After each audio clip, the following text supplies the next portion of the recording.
Magandang buhay! Sa video na ito ay tuturuan ko kayo ng factoring ng sum and difference of two cubes.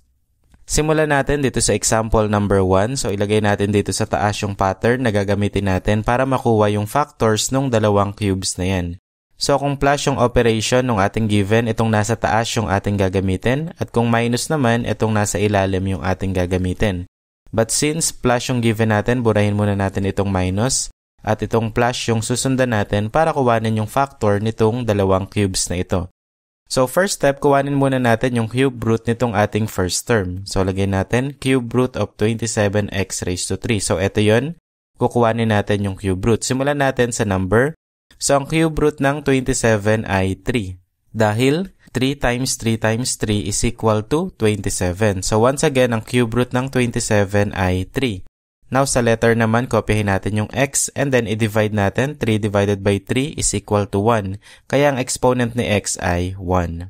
Now, kuhanin naman natin yung cube root ng ating second term. So, lagay lang natin cube root of y raised to 3. So, kopyahin lang natin yung base which is y. And divide natin 3 divided by 3. The answer is 1. Kaya 1 yung exponent ni y. So, ang cube root ng 27x raised to 3 ay 3x at ang cube root naman ng y raised to 3 ay y. So, now isulat natin yung mga given. So, ang given natin na x ay itong unang cube root which is 3x. Ang given naman natin na y ay itong y din na nakuha nating cube root ng ating second term. Now, sagutan na natin. Ito yung pattern na susundan natin. So, start tayo dito sa x. Again, ang x natin ay 3x. So, lagay lang natin dito 3x. And then plus, yung y, ang value ng y natin ay y din. So, lagay lang natin. Then, parenthesis. And then, dito naman tayo sa x squared. Yung x natin ay palitan natin ng 3x. So, lagay natin na 3x raised to 2. So, again, yung x ay pinalitan ng 3x. And then, bring down natin yung minus. And then, x. Again, ang x natin ay 3x. Multiply by y. And then, copy natin yung plus. And then, y squared. Again, ang y natin ay y din naman. So, lagay lang natin y squared. Close natin yung parenthesis. Now, simplify lang natin yung mga pwedeng isimplify. Itong 3x plus y, wala na tayong pwedeng gawin dyan. So, copy na lang natin. And then, simplify natin itong 3x raised to 2. So, ang ibig sabihin yan ay 3x times 3x. So, sagutan lang natin ito. 3 times 3 is equal to 9. And then, copy natin yung x, add natin yung exponent. So, meron ditong 1 plus 1. So, 2 yung magiging exponent ni x.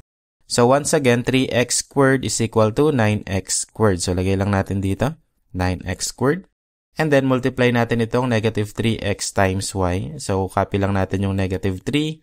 And then, copy natin yung x and y. And then, bring down natin yung plus. Simplify natin yung y raised to 2. So, y squared lang din naman yan. Close natin yung parenthesis at ito na yung ating sagot sa example number 1. Dito naman tayo sa example number 2. So, yung given natin ay minus na. So, ito yung gagamitin nating pattern. Yung minus yung nasa gitna.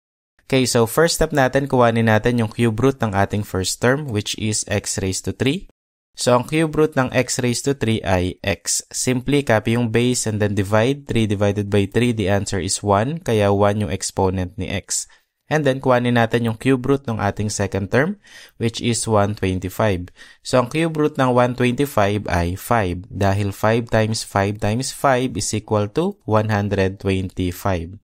So, nakuha na natin yung cube root ng first term and then cube root ng second term. Sulat naman natin yung mga given. Sa x natin, ang nakuha nating value ay x. And then, sa y natin, ang nakuha nating value ay 5. So, dito sa ating pattern, lahat ng x ay x pa rin. And then, lahat ng y ay palitan ng 5. So, sagutan natin. So, dito tayo sa x, palitan natin ng x pa rin naman. Copy natin yung minus.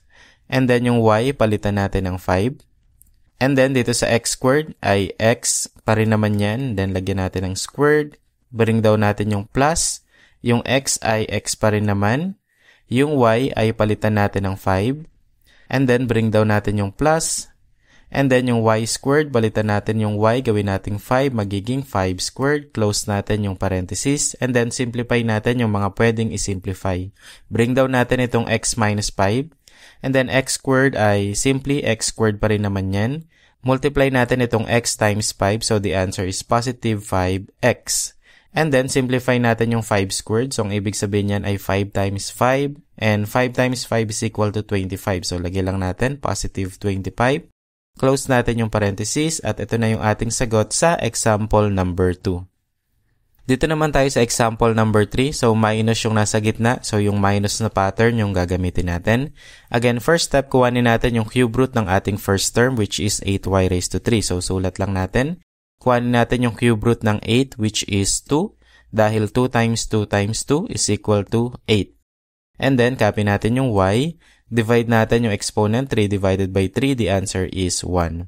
And then, kuhanin natin yung cube root ng 27. So, ang cube root niya ay 3 dahil 3 times 3 times 3 is equal to 27. Now, sulat natin yung mga given. Sa x, ito yung ating value, yung 2y. And then sa y naman, ang nakuha nating value ay itong 3. And then next step, substitution tayo. Lahat ng x ay palitan natin ng 2y at lahat ng y ay palitan natin ng 3. So copy natin yung given. Dito sa x ay palitan natin ng 2y. And then copy natin yung minus. Yung y ay palitan natin ng 3. Dito naman sa x squared, again yung x ay palitan ng 2y. And then lagay natin yung exponent na 2 dito. And then, copy natin yung plus. Yung x, again, palitan ng 2y.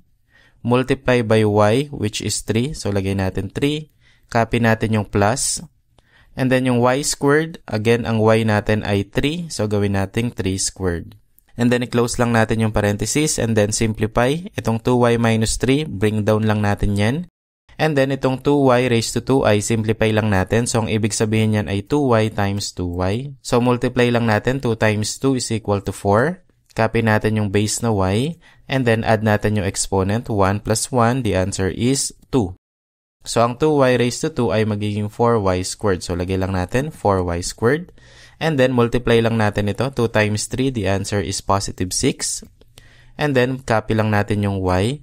And then, simplify natin itong 3 squared. So, 3 times 3 is equal to positive 9. So, lagay natin dito, positive 9.